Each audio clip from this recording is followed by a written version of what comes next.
This video is supported by Brilliant.org. Welcome to the penultimate video of 2019. Penultimate's a word that gets misused quite a bit. A lot of people make it synonymous with the word ultimate, so they'll say like, he's the penultimate race car driver or something like that. But penultimate actually means second to last. This is the second to last video of 2019, so this is the penultimate video.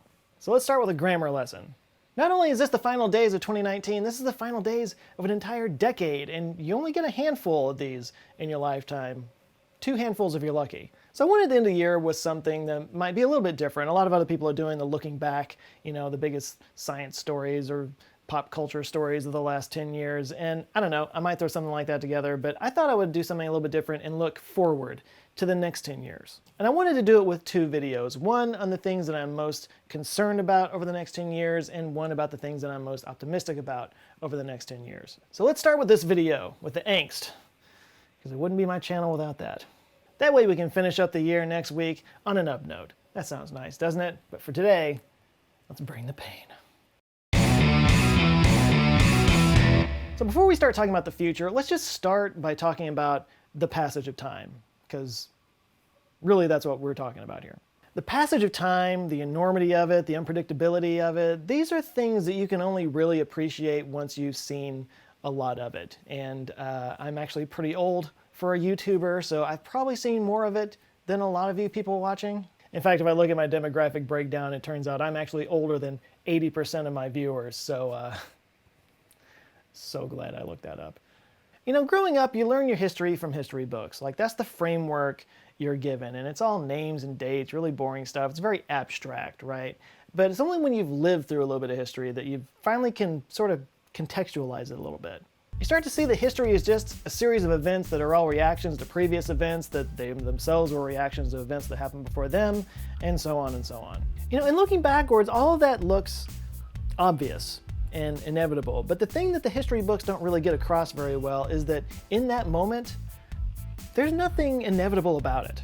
We ride this wave of time through history, and it always feels like we're on the precipice of the unknown. We never really know what's coming next. And the longer you're around, the more difficult it becomes to predict what happens next, because you realize that, really great things can be twisted and turned into really awful things, and horrible calamities can have really wonderful breakthrough moments come out of them. And the truth is, we have no idea how the actions and decisions we make today are going to pan out in the future.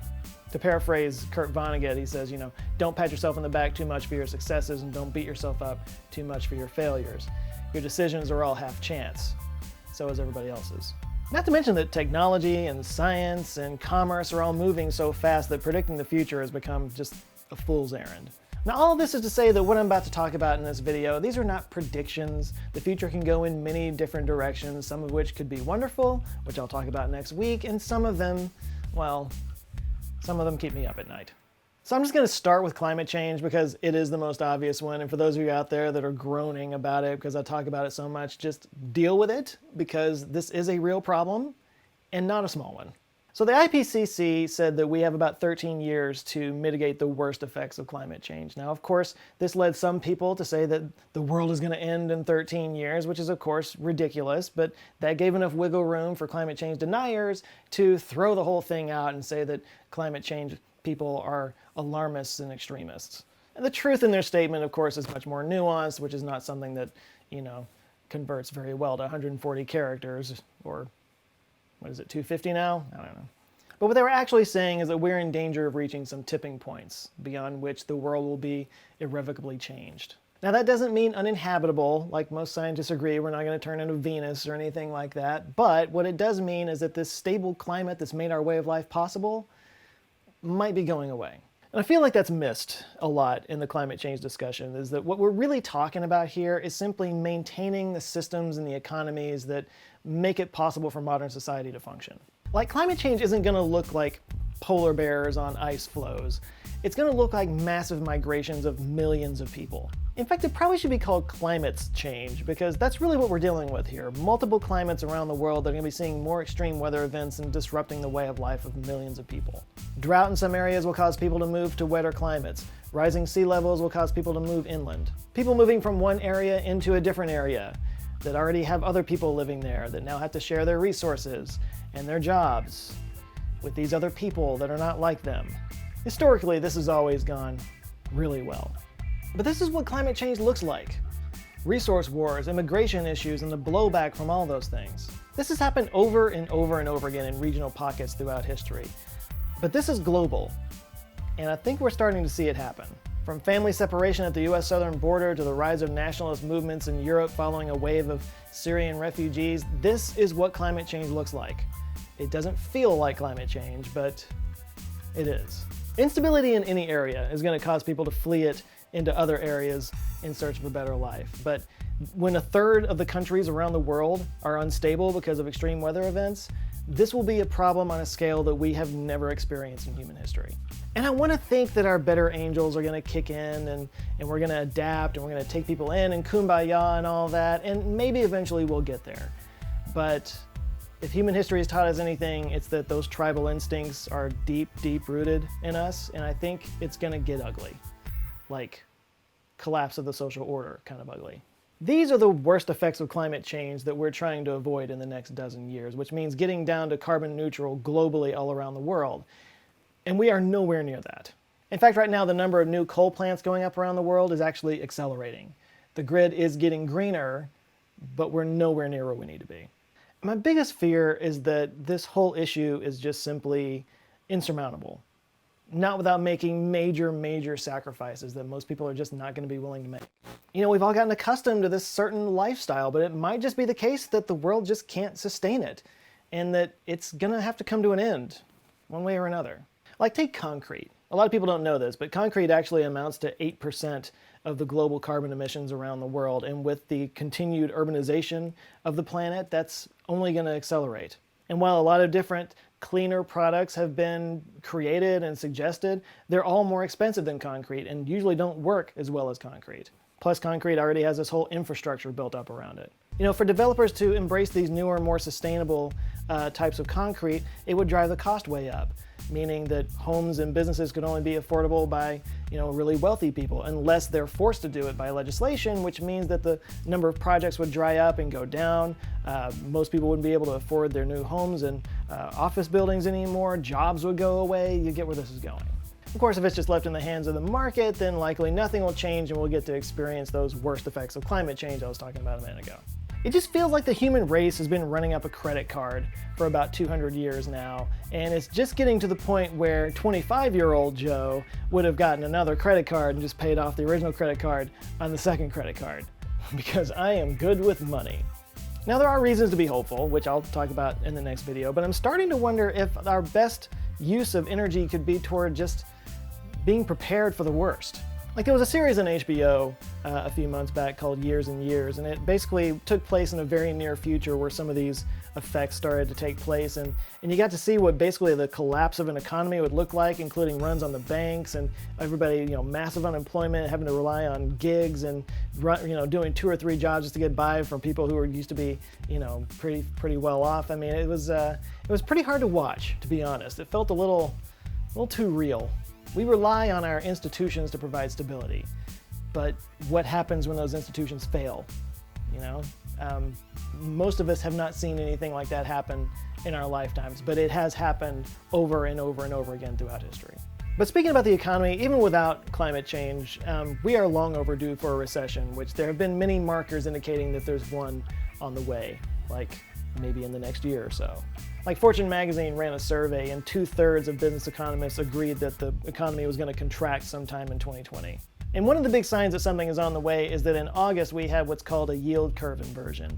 And what this basically means is that the potential for return on short-term bonds like 2-year bonds was lower than long-term bonds like 15 or 30-year bonds. In other words, the market is expecting a downturn in the near future, so the potential yield for short-term bonds went down. Now, this doesn't sound like a major thing, but it turns out that every single recession since World War II was preceded by a yield curve inversion. Now, economic downturns aren't the end of the world. They're a natural part of the ebb and flow of the economy. Sometimes it expands, sometimes it contracts. The problem is the economy has been expanding since 2009. This is actually the longest expansion of economic growth in human history. Or in the history of the US, I guess I should say. Economic expansions have an average length of about 38 months, which means that the current one that we're in should have ended in 2012. So we're long overdue for a recession. Many economists believe one's coming. The big question is, how bad's it going to be? Here the opinions diverge. Some say it's going to be extra bad because the economy never fully recovered from 2009, with a lot of people who had salary positions with benefits and all that now working in more of a gig economy, or they've just dropped out of the workforce altogether, which kind of, affects the employment numbers. Now others say that it's not going to be that bad, including Campbell Harvey, who's actually the guy who discovered the yield curve inversion. Some people say that recessions following longer periods of growth are actually milder than ones following short periods of growth. And that's because in a shorter period of growth, the economy has not quite, fully rebounded from the last recession. Now moving on to another thing, there's some subjects that I cover on this channel that once I really dive deep into it, it really affects me and changes my way of looking at things. And one of those this year was plastic. I named it the best and worst invention in human history because plastics have made our entire way of life possible. That's a good thing, but it's also, gonna kill us. Since I did that video, I have become super militant about recycling and not using single-use plastics. It's the worst thing in the world. It drives me nuts when I get coffee at a diner or something and they bring out a bowl full of little single-use creamers. It's so wasteful and it's just a pain in the butt. But there are some people who complained in the comments of that video that plastic recycling is BS. And I had to look into it, and it turns out, unfortunately, they're kind of right. So it turns out the vast majority of plastic recycling takes place in China. So most places just put all the recycling on a boat and ship it over there to China on the other side of the world. Think about all the diesel that is burned to get our waste over to China. And by the way, that's where most of it came from in the first place. But apparently China's economy has shifted and they can't really handle all the recycling anymore. So most of this plastic that is being sent over there to recycle just kind of winds up in landfills or just gets dumped into the ocean. So yet again, our entire economy and our entire way of life revolves around an unnatural substance that we create with fossil fuels, by the way, that has to get shipped all the way from the other side of the world to a restaurant where you use it one time and then it gets thrown into a recycling bin and then shipped all the way back across the other side of the world again, only to wind up right in the ocean anyway. And it never fully breaks down. Microplastics are basically in everything right now. It's in the water we drink, it's in the food we eat. We are plasticizing the planet, including ourselves. It's like that whole cautionary tale of a paperclip machine that becomes sentient through AI and it winds up wiping out all of humanity and destroying the world because it's basically using all of its resources of the entire planet to make more paperclips because that's what it's just programmed to do. I feel like that's us with plastic. It's like somehow turn the world into plastic was embedded into our DNA a long time ago. And like everything in human history was about getting us to this point where we can just bury the world in plastic. I often think about like in the far, far future after our civilization has collapsed and maybe one beyond us has also collapsed, some way future archaeologists find just this layer of micropolymers that seem to just cover the planet. Like this is going to be a huge puzzle for them. They're going to wonder if the world went through some interstellar cloud of complex molecules or something. Like, is this what wiped out these people? So just chalk up another thing that future civilizations will think we were crazy about.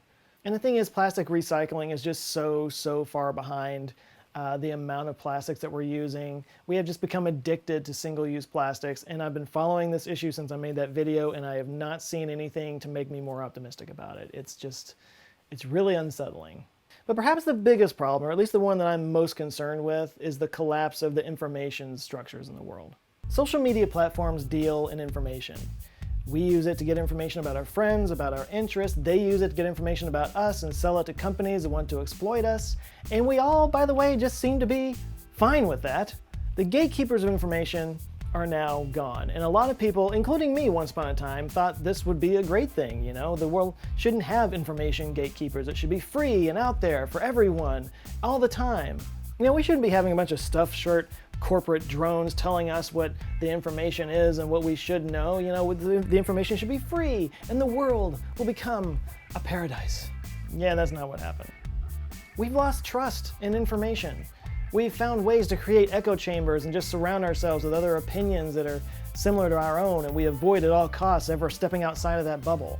This makes it really easy to turn the others into the others. We've become more tribal, more isolated. The internet that was supposed to democratize information and open it up to all of us has instead used AI and algorithms to get us to the point that we don't even believe in the same realities anymore. Some say we've never been more divided as a nation, although I would say The Civil War was probably worse. But what we're dealing with now might actually be more dangerous. A lack of faith in systems. Information systems, value systems, once those get so out of whack that we can't even agree on what's true anymore, that's when collapse of civilization problems start to creep in. In the book Sapiens, Yuval Noah Harari talks about how human society is not an objective scientific thing. It's not like physics, it's not like chemistry. It's all something that's just kind of made up amongst ourselves. Society only exists because we all agree that it exists. And this is why we can look back in history and wonder with awe how they could condone slavery and ritual sacrifice and polygamous marriages with child brides, just because they were able to all come together and agree that those were okay back then. Those were their imaginary values. Our values are different today, but they're no less imaginary. But just because they're imaginary doesn't mean they're not important.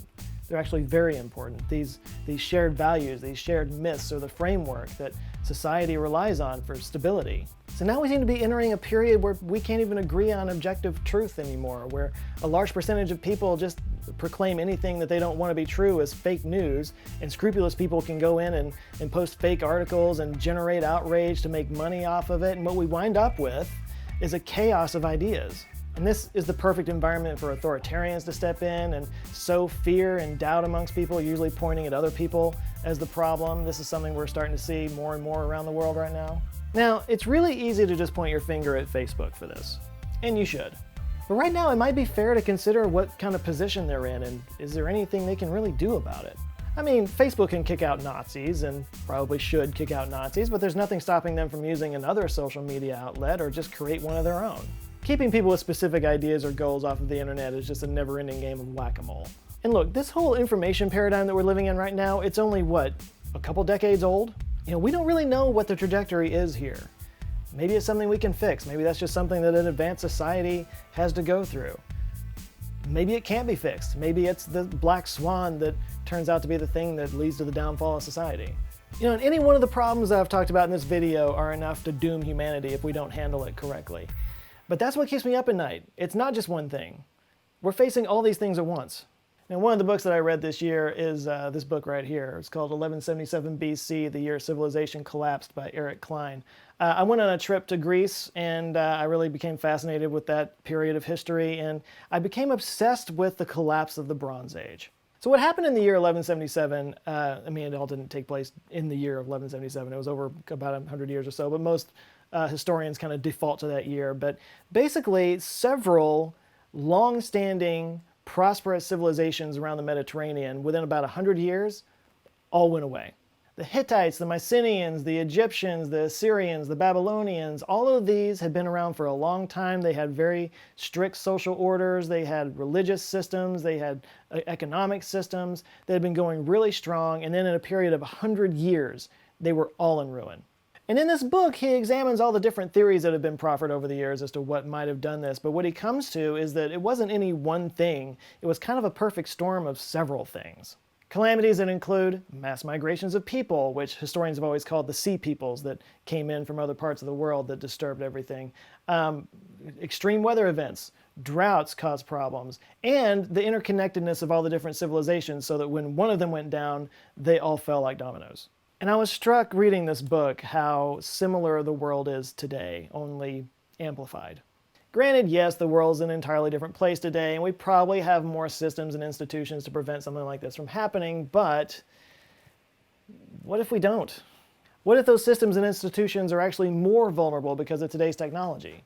Civilizational collapse is not an unheard of thing in our history. In fact, it seems to come and go in cycles. But then again, and this can't be overstated, the world has completely changed in the last 200 years. We have no idea how this is going to pan out. Everything I just talked about reflected a worst-case scenario. Of course, there is also a best-case scenario and everything in between, and that is what I'm going to talk about in next week's video. So come back for that one. It'll leave you feeling a little bit better. Yes, there are problems in the world, but we're a species of problem solvers. And if you would like to supercharge that ability in yourself, you should check out Brilliant.org. The future of the human race depends on it. Brilliant is a unique website that teaches you scientific concepts through educational brain teasers and puzzles, basically teaching you how to be a better problem solver so you can apply that skill to anything you come across in life. I think that's what I like about Brilliant. They're not just like teaching you equations and concepts, they're actually getting down into the core cognitive engine of your brain and supercharging that so that you can be better at everything. Whether you want to learn about solar energy, quantum entanglement, computer science, or molecular chemistry, Brilliant will walk you through it and help you learn it in a way that's fun and engaging.